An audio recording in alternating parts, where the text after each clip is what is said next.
Okay, y'all. What I'm about to say will be pertaining to the thumbnail I made. I gave up.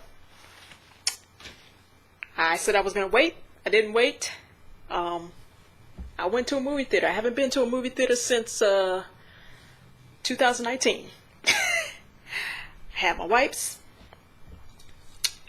Had the spray. Yep. And here's proof that I went to the movie theaters to go see Spider-Man. Here's my ticket. Let's get into the review.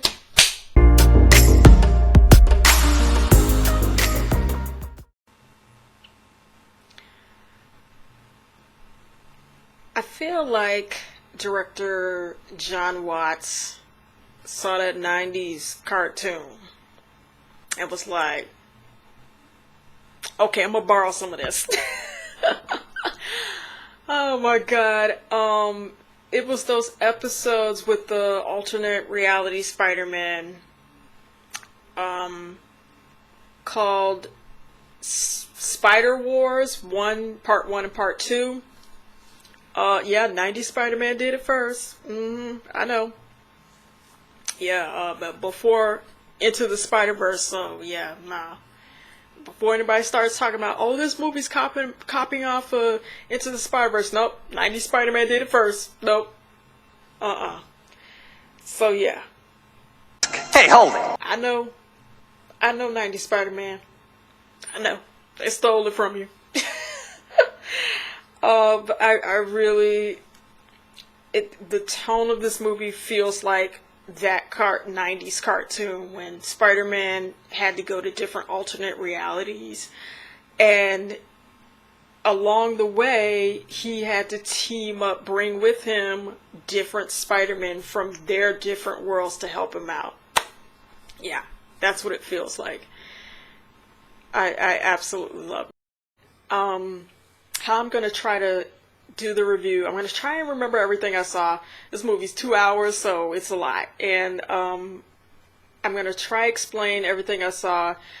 The movie picks up where the last film left off, where J. Jonah Jameson, with the assistance of Mysterio, reveals Peter Parker his secret identity as Spider-Man. So everybody in New York City knows who he is. He's being harassed by fans, or people that love him hate him, and people are harassing his friends, his girlfriend MJ, and Ned. He's being interrogated. Cameo by his lawyer Daredevil, which was pretty cool.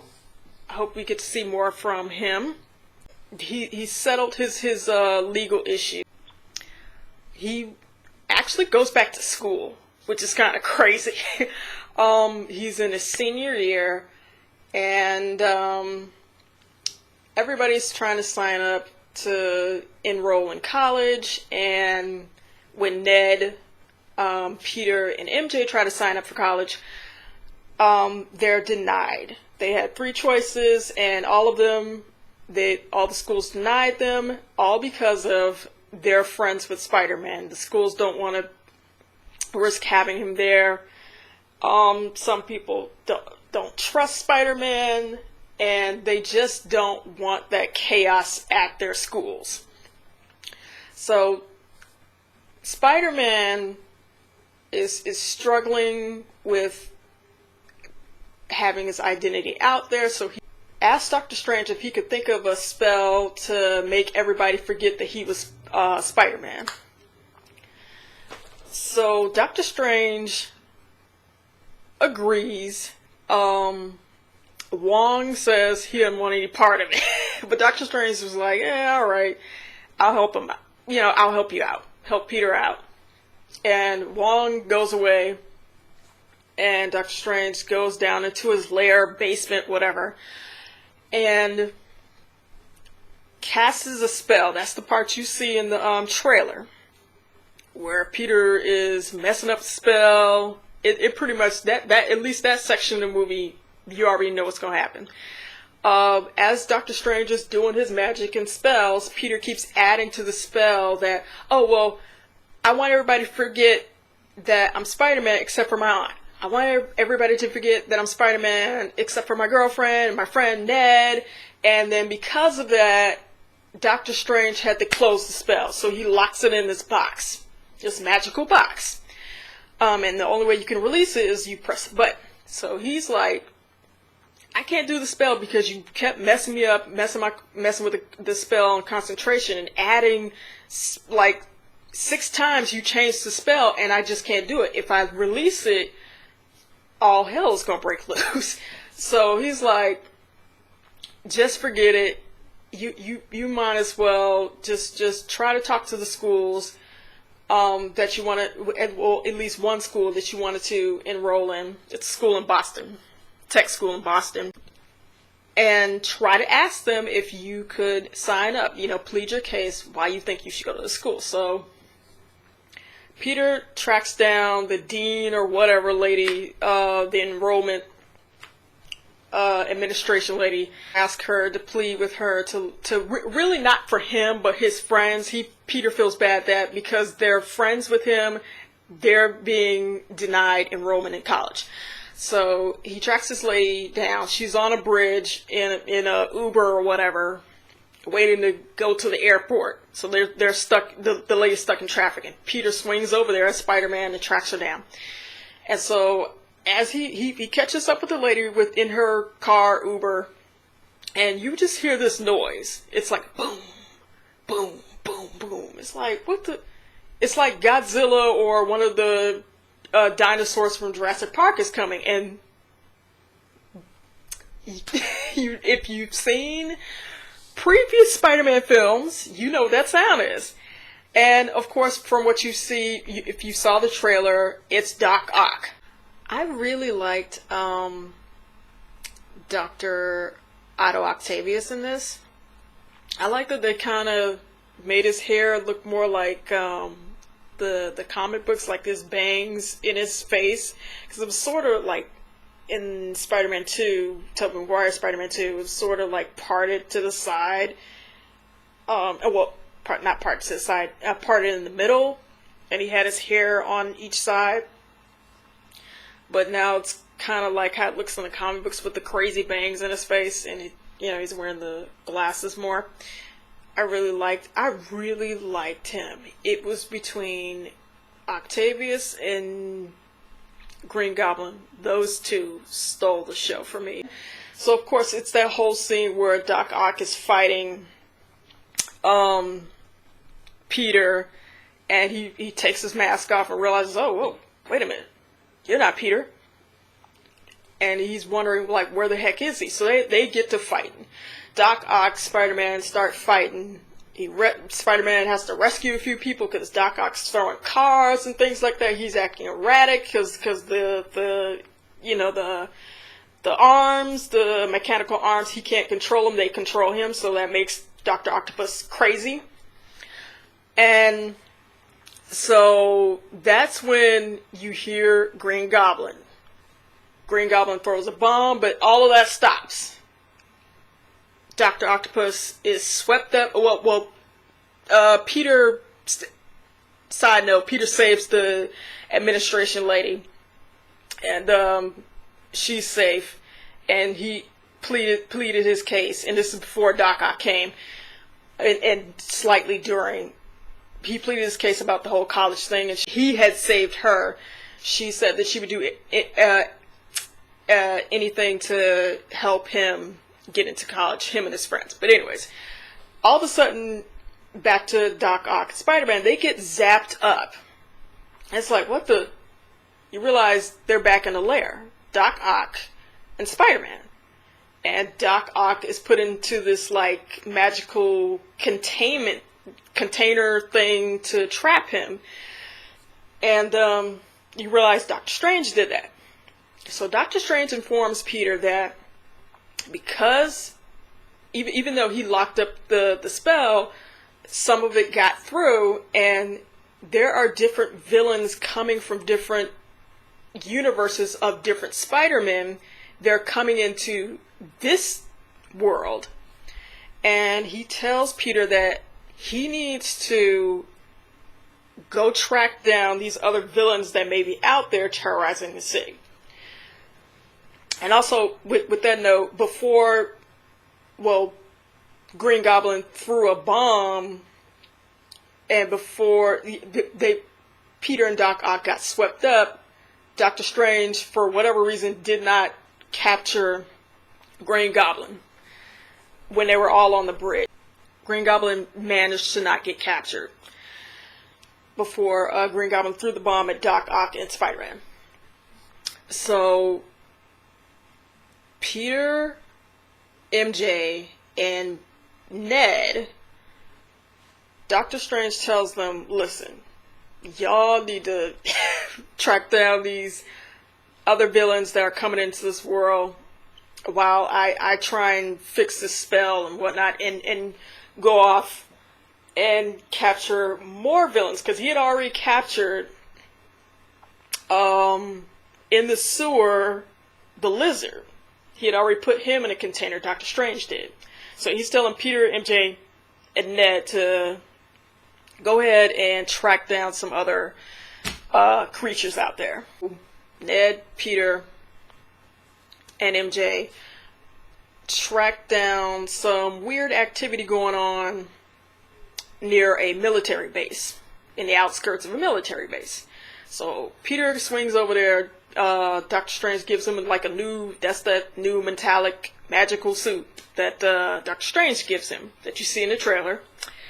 And he goes to Spider-Man goes to the military base, outskirts of the military base, and he's, creeping around doing his spider thing, and he sees the ground move. He's like, what the heck was that? Did you guys see that? Because they can see, Ned and MJ can see on a computer, they can see through Spider-Man's eyes what he sees through the computer link or whatever. And then Electro shows up, starts fighting with Spider-Man. And then you see Sandman. Sandman at first is kind of friendly to Spider-Man, because Spider-Man's got his mask on. He doesn't know which Spider-Man that is. So he's kind of confused, because even though they fought in Spider-Man 3, the one with Tobey Maguire, they later on became friends. So he just thinks, oh, that's Spider-Man. I'll go and help him out. So Spider-Man is confused, because Tom Holland Spider-Man doesn't know who Sandman is or Electro. He doesn't know any of them. But he's like, oh, okay, well, can you help me fight Electro, Jamie Foxx? So they get to fighting, but then all of a sudden, Sandman gets nervous and then turns on Tom Holland Spider-Man and then starts fighting him and Electro. And then somehow or another, Spider-Man grabs a hold of them with this magic rope suit that shoots a magic rope and lassos Electro, and somehow Sandman, with the help of Doctor Strange, put them into Doctor Strange's secret lair where all the magical containments are, where they're kept. There's another incident. Now we get back to Green Goblin. Peter tracks him down because Green Goblin has like a split personality episode in the alley, because he got confused. I guess he left the bridge and stopped doing his terror, and he was in the alley talking to himself, talking to the Green Goblin mask and whatever, and ran away. And because everybody knows who Spider-Man is, everybody of course knows his family, which is Aunt May, and Green Goblin tracks down Aunt May and pleads for help and asks where Peter is. So it's just, I'm gonna get to this part, but it's just I just want to point out why they trusted him. He's a villain from another universe. Why? But anyways, I'll get to that. So Peter meets up with Green Goblin, and you think he's in Norman Osborn mode, so he acts like, well, okay, I just want to help. I want to get back to where I came from. But Doctor Strange is like, nope, lock you away. So when Doctor Strange was gone, they were doing their own little scouting and finding villains. The villains were telling them their little sad stories of, oh, I got killed and this freak accident happened to me. You know, Dr. Octopus was telling his story just a little bit, and Electro was telling his story, and Spider-Man feels bad that these freak accidents happen to these villains, and it really wasn't their fault. Well, except for Dr. Octopus and Norman Osborn. They had terrible fates at the hands of these other Spider-Men, and Tom Holland's Spider-Man feels bad about it. He's like, well, what if before we send them back, I can find cures for them? And then Doctor Strange comes back and tells Peter, like, no, you can't do that. We can't. We're not trying to cure them. We have to send them back wherever they came from. We're not trying to cure them. And then that's that whole part where they have their Spider-Man and Doctor Strange have their disagreement, and then they get to fighting. There's also a part in the movie, and it's also in the trailer, where Doctor Strange pushes like the physical part away from Spider-Man's soul, and as Spider-Man, soul is sort of floating in the air, his physical body still has spider senses, but his soul is looking at his physical body. And this is like right before Doctor Strange and Spider-Man had their little battle. So the Spider-Man's physical body, like, he's like this, and it still has the box. And as Doctor Strange is trying to grab it, Spider-Man's hand is still like jerking away from him, away from Doctor Strange, and he can't grab it. He's like, wait a minute, your physical body is not conscious. How are you doing that? And it's so cool. You realize that his spider senses is still working. That's why it's still like quick and agile, and it's not letting Doctor Strange grab the box. And Peter's soul is like looking like, oh my god, it's so cool. So his body is actually moving while he's unconscious because of the spider senses. I'm like, that scene was hilarious and cool. I'm like, I like the fact that they're really showing Spider-Man's just like natural spider instincts, like what comes with Peter being affected by the radiation. I'm like, that is so cool that they're reminding you Spider-Man can do some pretty cool, unusual things.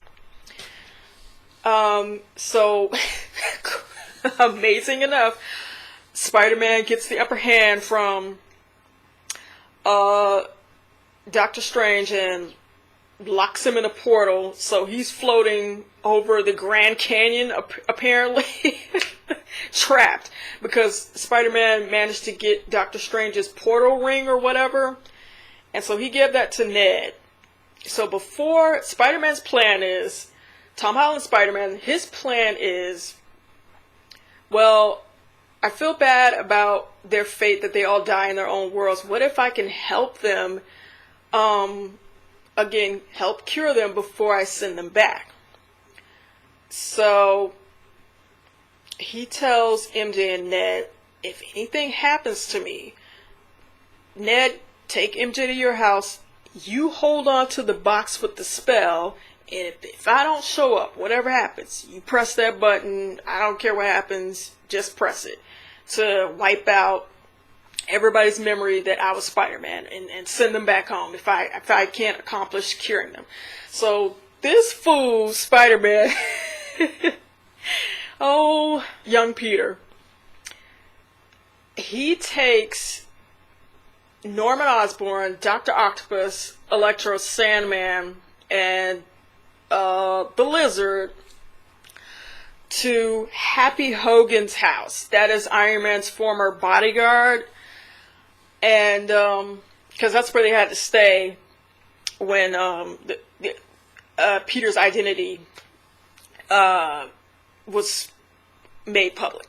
So, but in Happy's apartment, there's like this old tech the Tony Stark tech, where it's like this mini travel science engineering station where you can do research and build things and stuff like that.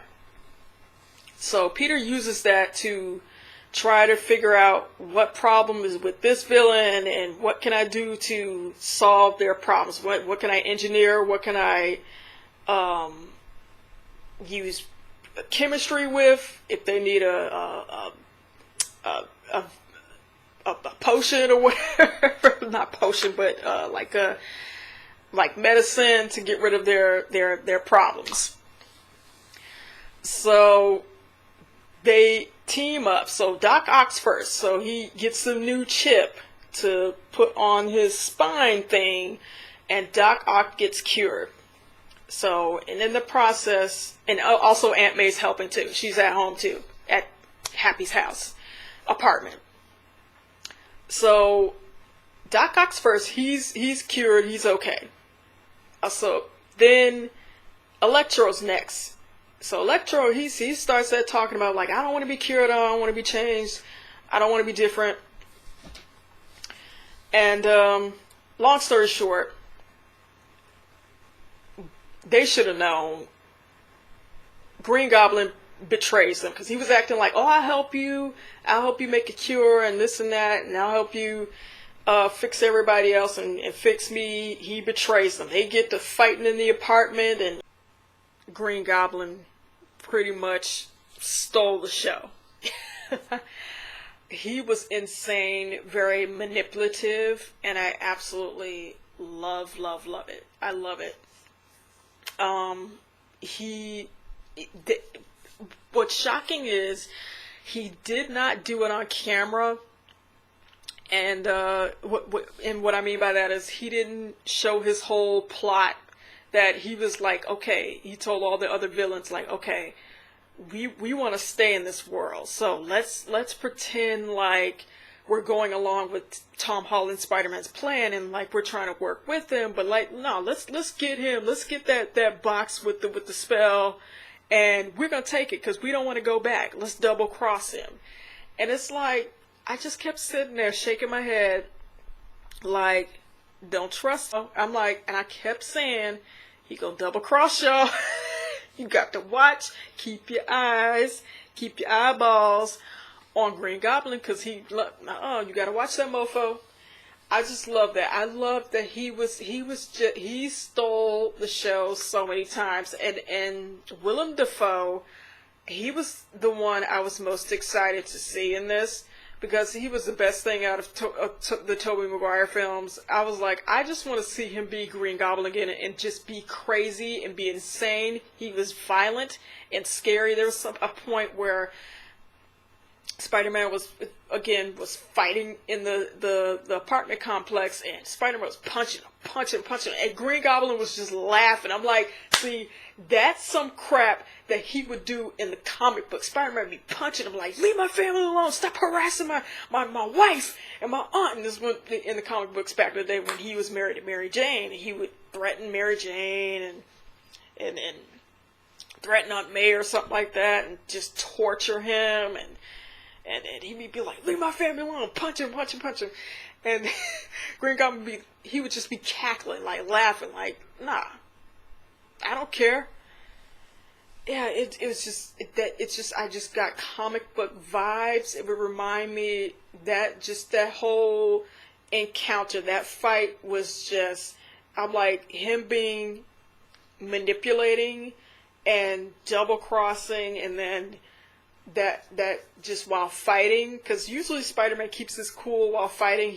Spider-Man's the one that always makes the villains go crazy, but Green Goblin was always the one to get him riled up like that. And that's something they would do in the comic books, and they did it in this film. I absolutely love it. Willem Dafoe was so good in this. Good God, he was so good in this. For me, he stole the show. And Aunt May's trying to get the vial, the serum or whatever that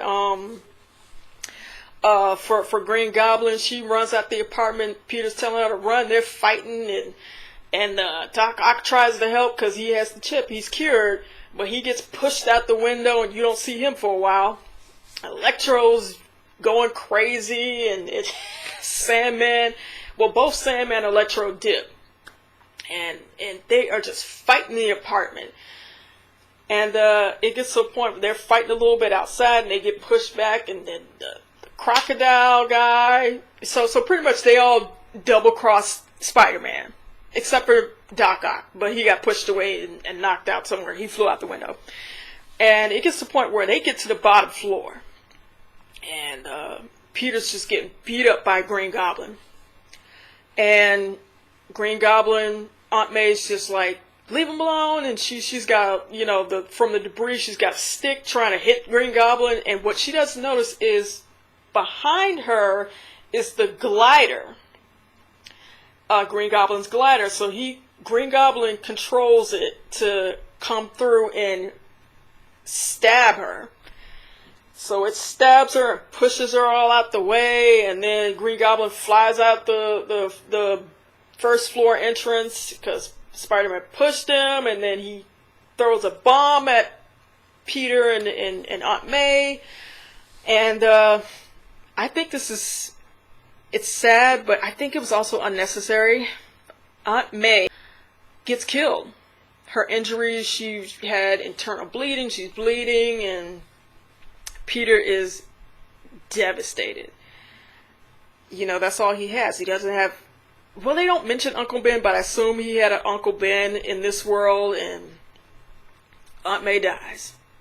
So Green Goblin, he blew them up and ran away, so the authorities come because there's all this commotion throughout this apartment complex, and Happy's trying to get there. Happy gets arrested by the SWAT. SWAT team is like Spider-Man because they think Spider-Man did it. He didn't do it.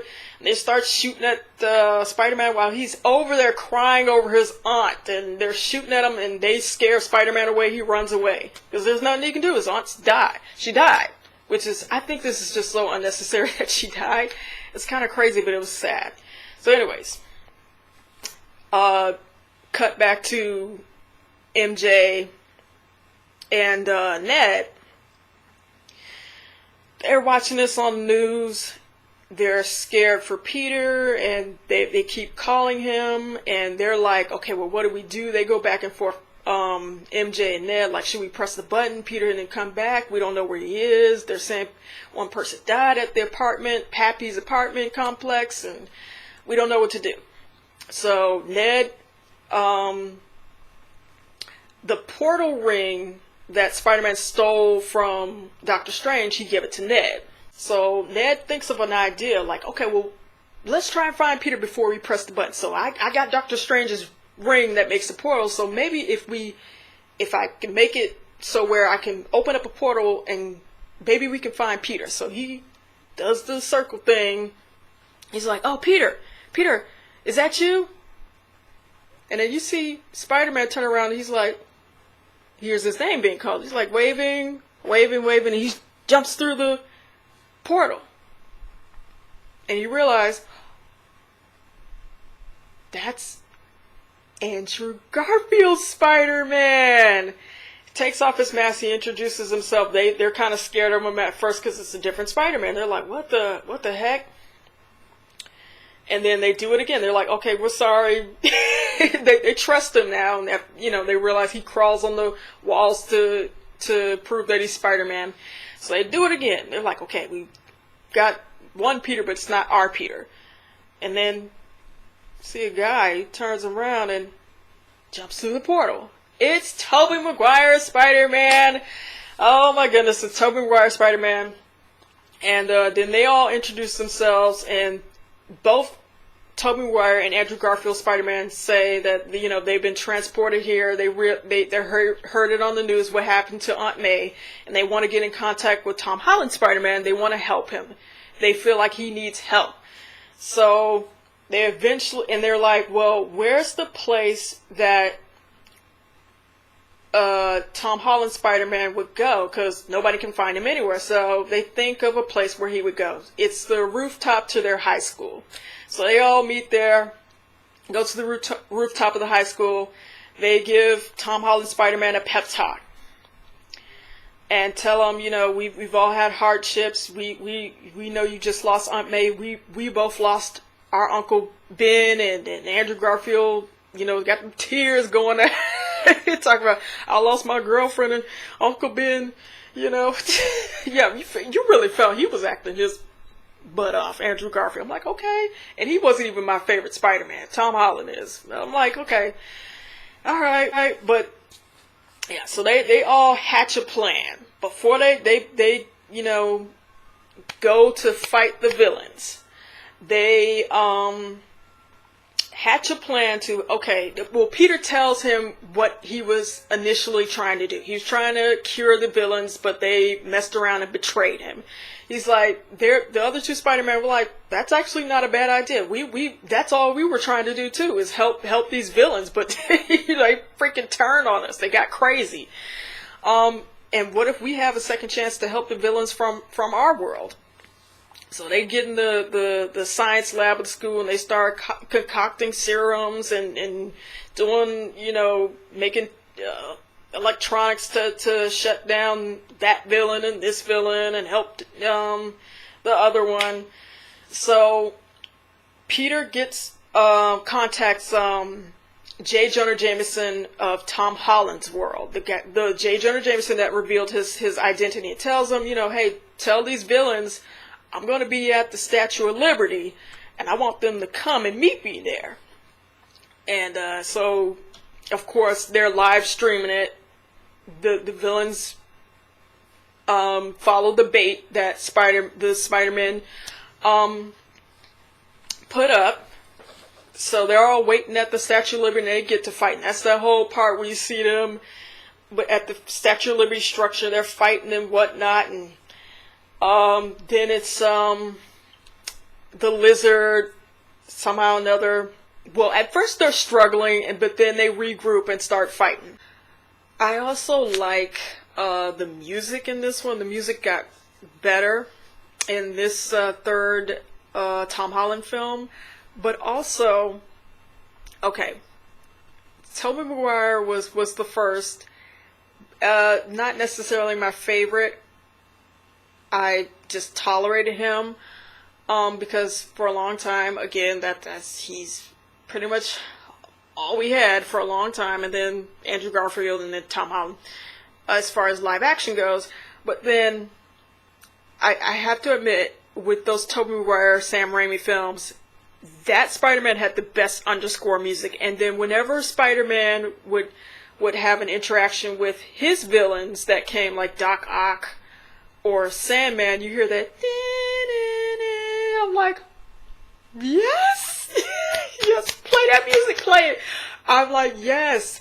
And just Tobey Maguire's interactions with his villains, because all he wanted to do was just help them out. I must say, I never cared too much for his Spider-Man, Tobey Maguire, but in the emotional scenes, he's a good Peter Parker, I have to say.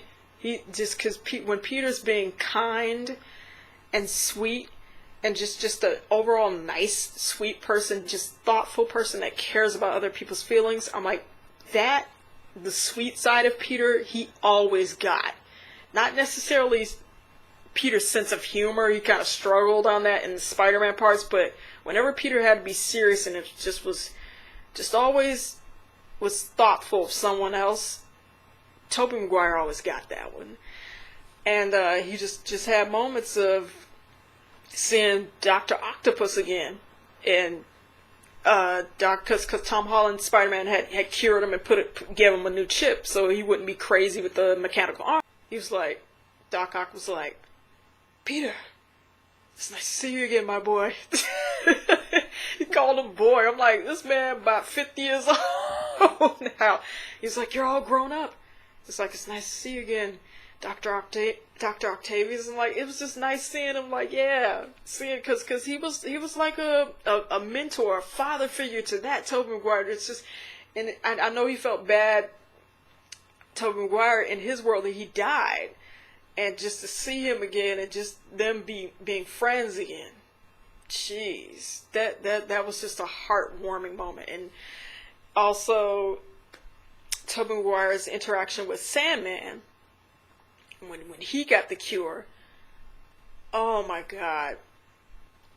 Just that same musical cue, and just him, telling Sandman, like, it's time to go home. It's all right. You're cured. I'm like, oh man. And I wonder if Tobey Maguire Spider-Man was actually trying to find Sandman. It was like, hey, I want to help you. Because remember, again, he flew away, Sandman, in Spider-Man 3. And it's just like that they had that interaction and found each other. Also, Mr. Andrew Garfield. I finally like him now. I finally like his Spider-Man. I didn't care for Amazing Spider-Man. That's just me. I didn't care for it. And I'll be doggone, he was the most charming. I have to say, he charmed me, and that's because there was better writing and better direction.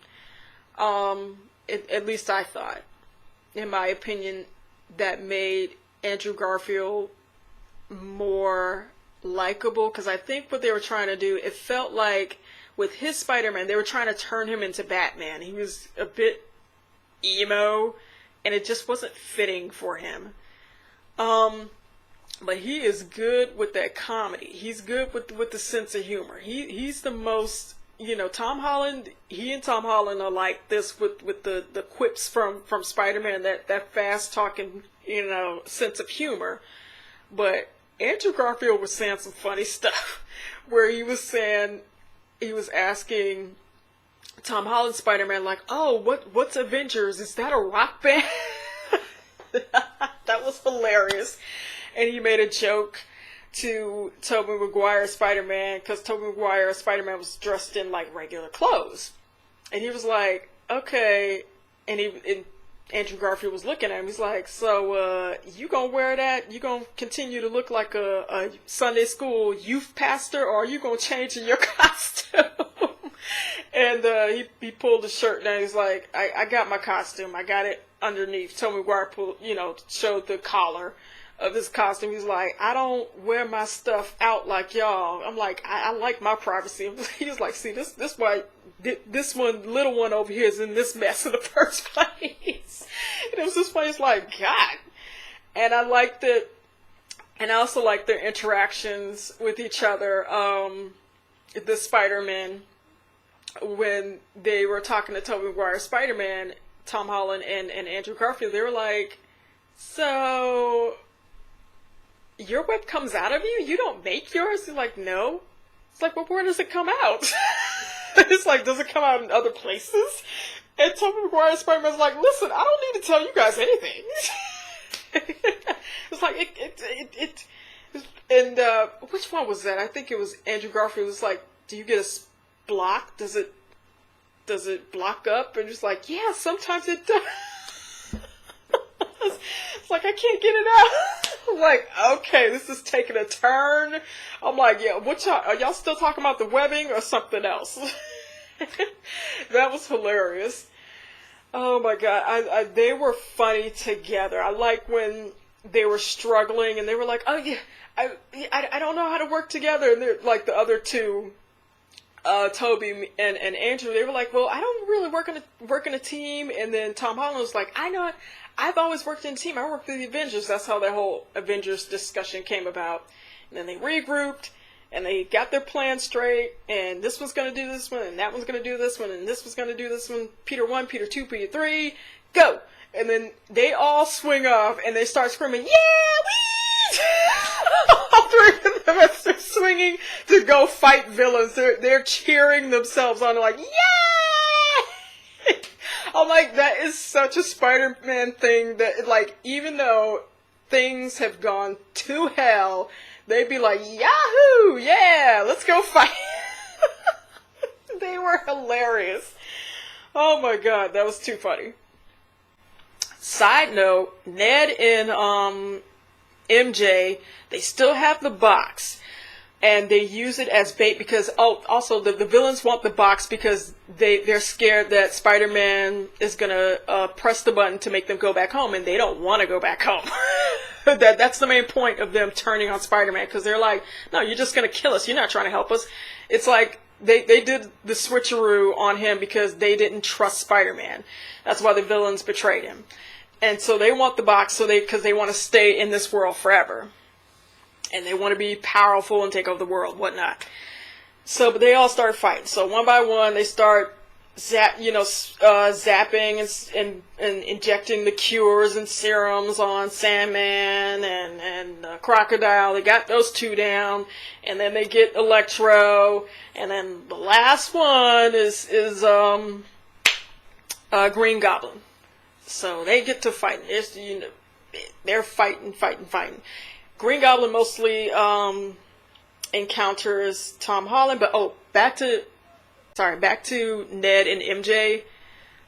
They're at some point, Ned doesn't know how to close the portal, so they have to jump through the science lab where they're trying to distract the villains, so they could one by one get the other Spider-Man could inject that villain to get cured. Inject that villain, And then they had to jump through because somehow Lizard had started chasing Ned and MJ, so they had to come out and run throughout the structure of the Statue of Liberty. And so, because again, Ned has Doctor Strange's ring, so they accidentally opened the portal where Doctor Strange was, and he's like, you know what? I'm tired of y'all playing. I'm ending all this. I'm stopping this. Y'all going back. Spider-Man, y'all going. Villains, y'all going. Everybody gonna forget you.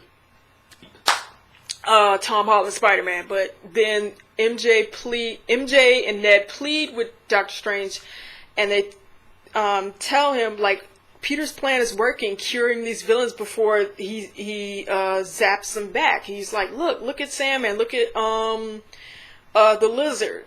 And then Doctor Strange is like, alright, hurry up and cure these villains, but look, the multiverse is cracking, all these other villains, y'all gotta hurry up and do this, because the more villains from different multiverses are coming in. I gotta try and hold them off. Y'all gotta hurry up and cure these villains.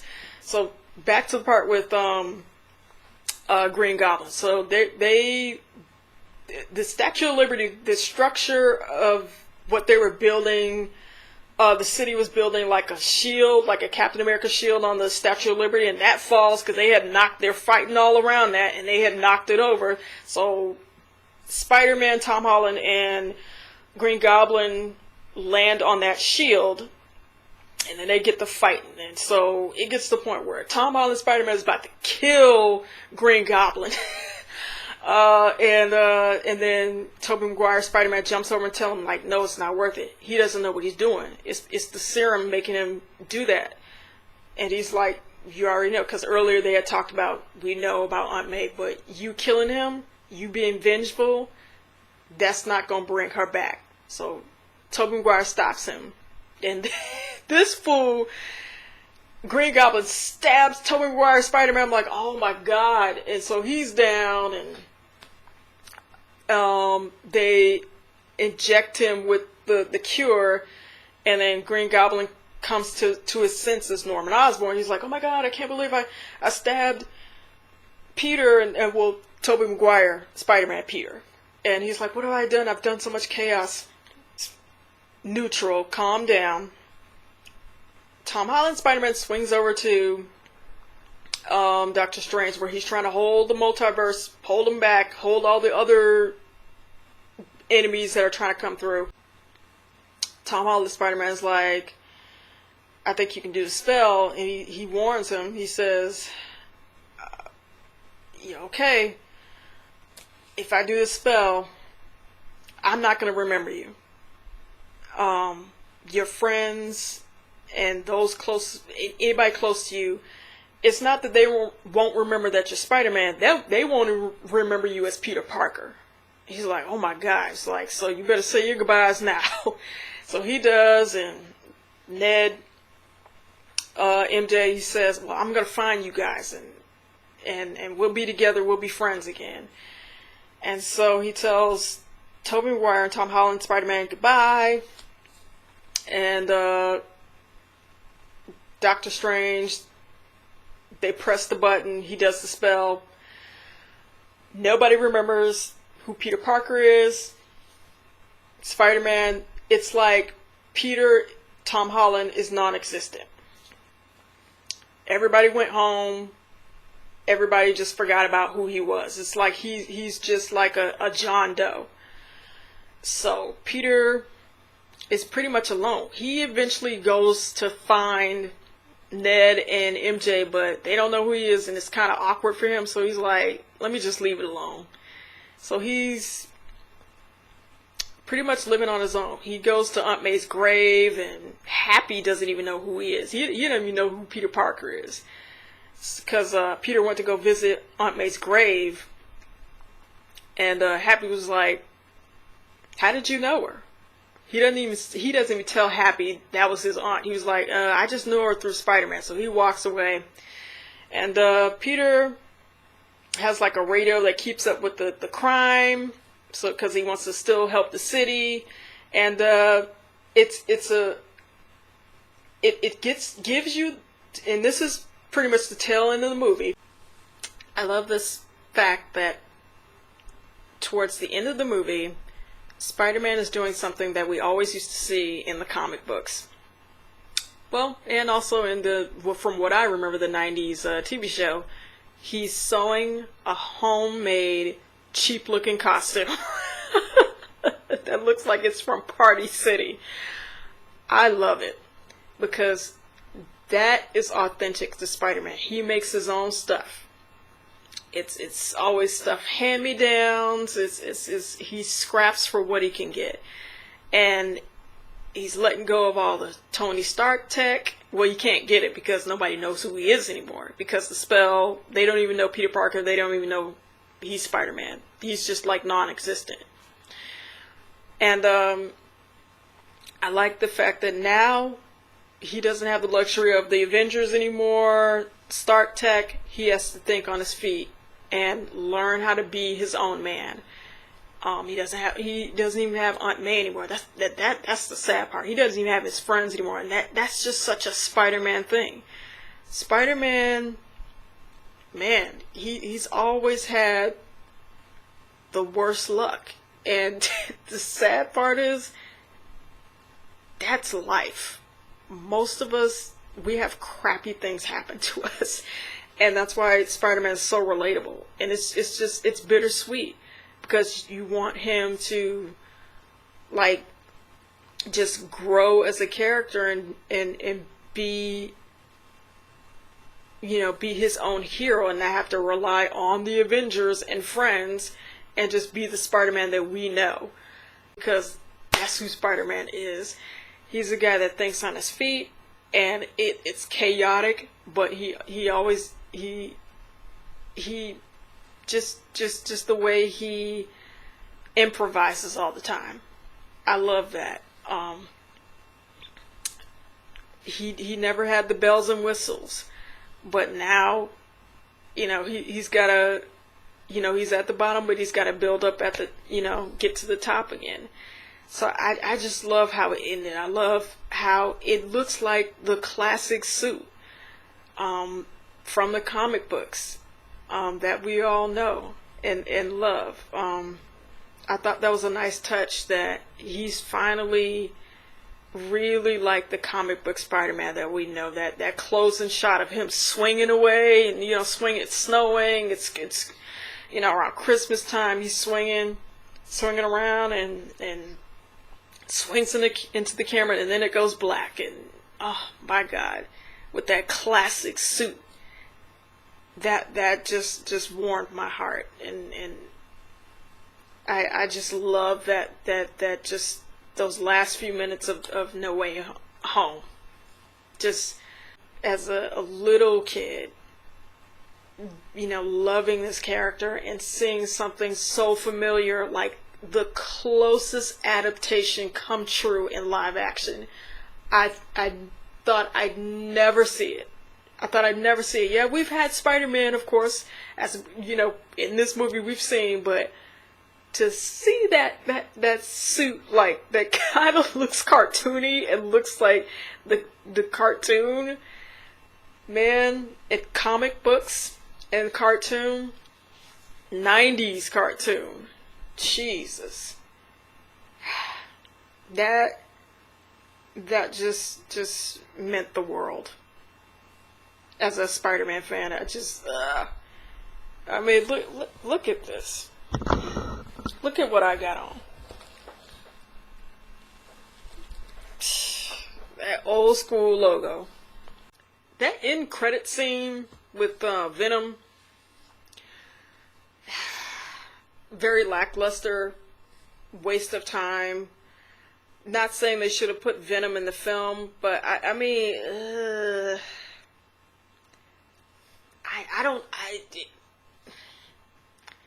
if he wasn't going to come in, why use him at all as a gag bit? But because the whole Venom thing, Venom saying stupid stuff, it's just, I don't like it. I didn't enjoy it. I don't really like it.